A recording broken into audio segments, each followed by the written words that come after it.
نحمدہ و نصلی علی رسول الکریم۔ تعویذ کے حوالے سے بھی ہم نے ایک پروگرام پیچھے کیا کہ آیا کون سا تعویذ شرک ہے کون سا نہیں۔ اس پر بہت سے لوگوں کے بہت سے سوالات کہ اس پر اور ویڈیوز کی جائے اور ہمیں اسی حوالے سے اور زیادہ آگاہی دی جائے، کیونکہ نیٹ پہ اس قسم کی بہت ساری ویڈیوز ہے جس کے اندر ہر تعویذ کو شرک کہا جاتا ہے اور ہر تعویذ کو شرک کے زمرے میں ڈالا جاتا ہے اور اس سے معنی کیا جاتا ہے۔ تو اس پر تفصیلی ویڈیو تو میں پیچھے جو ہے نا پروگرام کر چکا ہوں، اس پروگرام میں آپ دیکھ سکتے ہیں، ڈسکرپشن میں اس کی ہم انشاءاللہ لنک ڈال دیں گے، تو آپ کو مل جائے گی، ادھر سے آپ جا کے اس کو بھی سرچ کر سکتے ہیں۔ میں ایک واقعہ سناؤں آپ کو۔ میں دبئی گیا ہوا تھا، تو دبئی میں ایک شخص تھا، اس کے ساتھ جنات کا مسئلہ تھا۔ جنات اس کو بہت زیادہ پریشان کرتے تھے اور وہ بیچارہ بہت زیادہ سخت اذیت میں تھا اس کی وجہ سے۔ ہم نے نہیں، کسی اور نے اس کو سورہ یاسین کا تعویذ لکھ کے دے دیا۔ اب اس شخص کا واقعہ اس کے منہ سے میں آپ کو سنا رہا ہوں، جب اس نے مجھے واقعہ سنا، اس نے کہا جب میں نے وہ تعویذ گلے میں پہنا، یہاں بعض ہاتھ بازو میں پہن لیتے، بعض گلے میں پہن لیتے، تو میں اس سے ٹھیک ہو گیا۔ یعنی اس تعویذ کو گلے میں ڈالنے کے بعد میری طبیعت ٹھیک ہو گئی، مجھے جنات تنگ نہیں کرتے۔ مگر دبئی میں کسی نے اس کے گلے میں غالباً تعویذ دیکھا، تو بہت سے لوگ ایسے ہوتے ہیں اور وہ اس پر اعتراضات کرتے ہیں، تو شاید ان میں سے کوئی بندہ ہوگا جس نے اس پہ اعتراض کیا،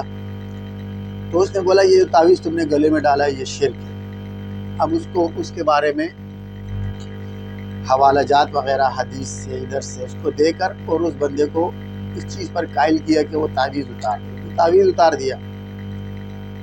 جب تعویذ اس نے اتارا تو اس کی طبیعت بہت زیادہ بگڑ گئی۔ تو میں دبئی گیا ہوا تھا، اس نے پھر مجھے یہ واقعہ سنایا۔ سب سے پہلی چیز، پچھلی ویڈیو میں اس بات کو میں بیان کر چکا ہوں کہ تعویذ کی جواز کی بھی احادیث میں ملتا ہے اور عدم جواز بھی احادیث میں ملتا ہے۔ پھر کون سا تعویذ جائز ہے کون سا تعویذ جائز نہیں ہے، اس پر بھی جو میں نے پچھلی ویڈیو ہے وہ ساری کر دی ہے۔ سمپل سا یہاں پر بھی ایک چھوٹا سا میں آپ کو بتا دیتا ہوں، مختصر سا یاد دہانی کے لیے، کیونکہ وقت کم ہوتا ہے اور کم وقت کی وجہ سے ہم لمبی ویڈیو نہیں کر سکتے ہیں، اور لوگوں کے ساتھ بھی وقت کم ہوتا ہے جس کی وجہ سے وہ لمبی ویڈیو نہیں دیکھ پاتے، ورنہ اگر اس موضوع پر ہم تفصیلی ویڈیو کریں تو گھنٹوں گزر جائیں۔ تو جو تعویذ شرک ہوگا اس کا پہننا جائز نہیں، جس میں شرک لکھا ہوگا، جس میں غیر اللہ سے مدد لی ہوگی، اس تعویذ کو استعمال کرنا جائز نہیں۔ مگر جس تعویذ میں شرک نہیں ہے، جیسے ابھی ایک سوال میرے پاس آیا ہے کیا گلے میں تعویذ پہننا جائز ہے؟ تو دیکھیں تعویذ کس مقصد کے لیے پہنا جاتا ہے، اور شرک کی ایک چھوٹی سی تعریف میں آپ کو کر دوں۔ سمپل سی تعریف ہے، کسی کو بھی معبود سمجھ کر، رب سمجھ کر اس سے مدد مانگنا سوائے اللہ کے، یہ شرک۔ ورنہ روزمرہ کے زندگی میں ہم لوگ ایک دوسرے سے مدد لیتے ہیں اور اس مدد کے ذریعے سے ہم اپنے کام بھی نکالتے ہیں، کام بھی کرتے ہیں۔ مثال کے طور پہ میں نے بچوں کو اسکول چھوڑ کے آنا ہے تو ہم ڈرائیور کی مدد لیتے ہیں، یا پھر ٹیکسی کی مدد سے جاتے ہیں، یا پھر آج کل ایپس کے ذریعے سے کریم ہو گئی، اوبر ہو گئی، ان ڈرائیور، یہ کافی ساری ایپ ہے، اس میں سے ہم جو ہے نا بندے کو بلاتے ہیں اور اس کے ذریعے سے اپنے بچوں کو اسکول چھوڑ کے آتے ہیں۔ اس کے علاوہ اگر روزمرہ میں ہم کھانا گھر سے لیتے یہ بھی مدد ہے۔ بالکل اسی طرح ڈاکٹر ہے ہم، ٹھیک ہے، ہم کسی کی مدد کرتے ہیں، کوئی مسئلہ بندہ بیمار ہے، اب وہ بیماری کے لیے ہمارے پاس آتا ہے، ہم اس کا علاج کرتے ہیں، تو وہ ڈاکٹر خدا نہیں ہو جاتا کہ وہ خدا بن جاتا ہے۔ نہ کوئی ڈاکٹر آپ کو یہ بولتا ہے کہ میں خدا ہوں، اور نہ آپ اس کو خدا سمجھ کے اس کے پاس جاتے ہیں۔ تو شرک کی سمپل سی ڈیفینیشن ہے کہ جس کو آپ معبود سمجھ کر اس سے مدد مانگیں گے وہ شرک ہے، چاہے وہ تعویذ کے ذریعے سے مانگے آپ، چاہے وہ کوئی علاج وغیرہ، یا کسی شخص سے، کسی پیر سے، کسی بزرگ سے۔ تو ہر تعویذ شرک نہیں ہے اور ہر تعویذ جائز بھی نہیں ہے۔ یہاں پر اس کے اندر سب سے مین چیز یہ ہے، جو سب سے پہلی چیز میں ہم بتاتا ہوں کہ ماہر آدمی کے پاس جایا کرے، جو اس کو جانتا ہو۔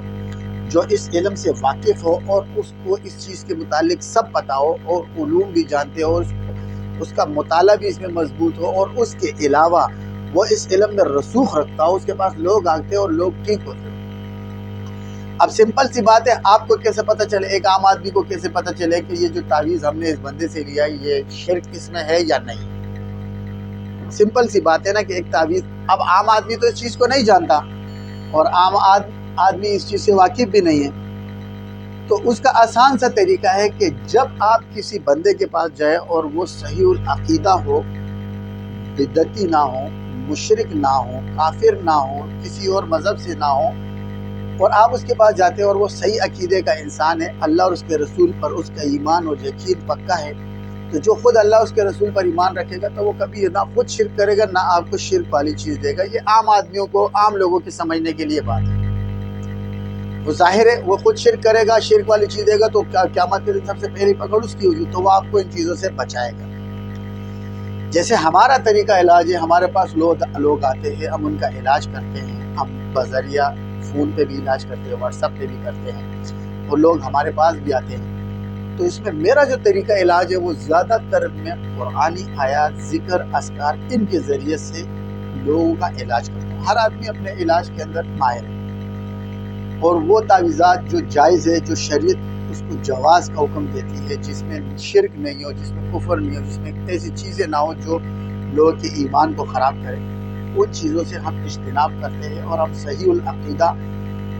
خود بھی اپنا عقیدہ بچاتے ہیں اور لوگوں کا بھی بچاتے ہیں۔ اور بہترین طریقہ میرا یہ ہے کہ اس کو ذکر میں لگاتے ہیں۔ جہاں ضرورت تعویذ کی پڑتی ہے، کیونکہ بعض لوگ ہوتے ہیں ان کو تعویذ کی ضرورت پڑتی ہے، وہ پڑھے لکھے نہیں ہوتے ہیں، نہ وہ قرآن پڑھنا جانتے ہیں، نہ وہ ذکر اذکار جانتے ہیں، تو ایسے لوگوں کے لیے، یا پھر ایسے معصوم بچے جو چھوٹے بچے ہیں، وہ خود تو نہیں پڑھ سکتے لیکن ان کے ساتھ مسائل ہو گئے، اثرات کے مسائل ہو گئے، حفاظت کے لیے ان کو ہم جو جائز تعویذ ہے وہ بھی دیتے ہیں۔ اور تعویذ کا جواز پچھلی ویڈیو میں بتا دیا، حضرت عبداللہ ابن عمر رضی اللہ عنہ، یہ تو ایک بہت ہی مشہور ہے کہ حضرت عبداللہ ابن عمر رضی اللہ عنہ باقاعدہ دعا کے کلمات تھے جو اللہ کے نبی سے سیکھے گئے تھے، اس کو تعویذ میں لکھ کے اور نابالغ بچوں کے گلے میں ڈلواتے تھے اور بالغ بچوں کو یاد کراتے تھے۔ ہم بھی ایسے ہی کرتے ہیں، جو بڑے لوگ ہیں جن کو آتا ہے ان کو ہم قرآن، ذکر، اذکار دیتے ہیں، اور ان کو کوشش کرتے ہیں کہ ذکر اور تلاوت اور ان چیزوں پہ لگایا جائے۔ تو جائز تعویذ مرض کے لیے جائز ہے اس کا لٹکانا۔ اب جیسے سمپل سی ایک بات آپ کو بتا دوں، حدیث کے اندر آتا ہے کہ پہلے زمانے میں گلا خراب ہو جاتا تھا، بخاری کی حدیث ہے، بچوں کا گلا خراب ہوتا تھا، اس زمانے میں گلے کو دباتے تھے، یعنی اس کو ایسا پریس کرتے تھے جس کی وجہ سے حلق کے ذریعے سے بھی کرتے تھے اور باہر سے بھی، تو اس سے اس گلے کی بیماری کو دفع کیا جاتا تھا۔ لیکن اللہ کے نبی صلی اللہ علیہ وسلم نے جب اس چیز کو دیکھا تو اللہ کے نبی نے فرمایا اپنے بچوں کو تکلیف، مفہوم حدیث کا اذیت اور تکلیف کیوں دیتے ہو؟ اس بیماری کے لیے بہترین جو دوا ہے وہ کیا ہے؟ وہ ہے عود ہندی۔ حدیث میں اس کا ذکر ہے، مگر آج کے زمانے میں اگر ہمارا گلا خراب ہوتا ہے،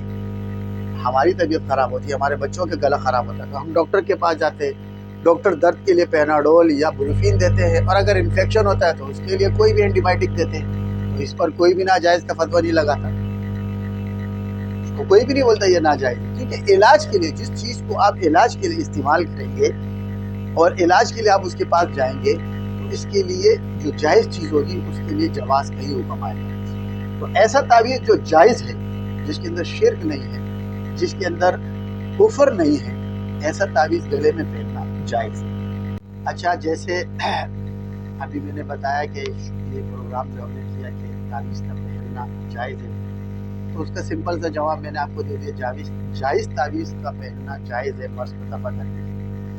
بہت سے سوالات لوگ کر رہے ہیں، اور اگر آپ لوگوں کے بھی کوئی سوال ہے تو آپ جو ہے نا کمنٹس میں لکھ سکتے ہیں اپنے سوال، انشاءاللہ اس پہ بھی ہم ویڈیو کریں گے۔ اس کے علاوہ اور بھی کافی سارے سوالات ہیں، ہم گائے بگائے ان سوالات پہ آپ لوگوں کو ویڈیو کرتے رہیں گے، ان سوالات کے جوابات بذریعہ ویڈیو آپ کو انشاءاللہ